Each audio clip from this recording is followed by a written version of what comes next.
The Atlantic publikoi sekuencën e plotë të teksteve midis zyrtarëve të lartë të sigurisë kombëtare të presidentit Donald Trump që diskutonin sulmet ushtarake në pritje kundër militantëve Houthi në Yemen në mes të marsit, një grup bisede në të cilat u shtua aksidentalisht kryeredaktori Jeffrey Goldenberg. Por ajo që po shkakton debat edhe në Europë është fakti se si zyrtarët flasin për kontinentin e vjetër.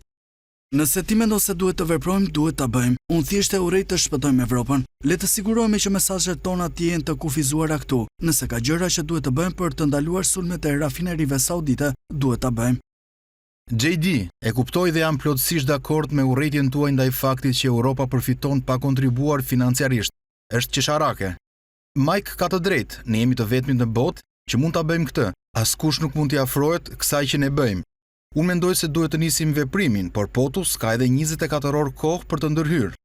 Presidenti dha sinjalin, drita e jeshile, por shumë shpejt duhet t'ua bëjmë të qartë Egjiptit dhe Evropës se çfarë presim prej tyre në këmbim. Ne duhet të kuptojmë edhe si do ta zbatojmë presionin ekonomik dhe politik për ta. Për shembull, nëse Evropa nuk na shpërblen, çfarë ndodh? Nëse SBA garanton lirinë e lundrimit me kosto të mëdha, atëherë duhet ketë përfitime për ne ekonomike.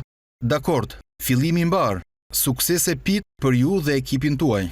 Bisedat sekrete që përfunduan në media janë pjesë e debateve në Parlamentin Britanik. Deputetët liberal kërkuan rishikimin urgjent të sigurisë së inteligjencës që Anglia ndan me Shtetet e Bashkuara të Amerikës. Por kryeministri britanik mbajti një qëndrim të kujdesshëm kur tha se Anglia punon me Shtetet e Bashkuara dhe se zgjidhja e marrëdhënieve për mbrojtje nuk është as përgjegjëse dhe as serioze.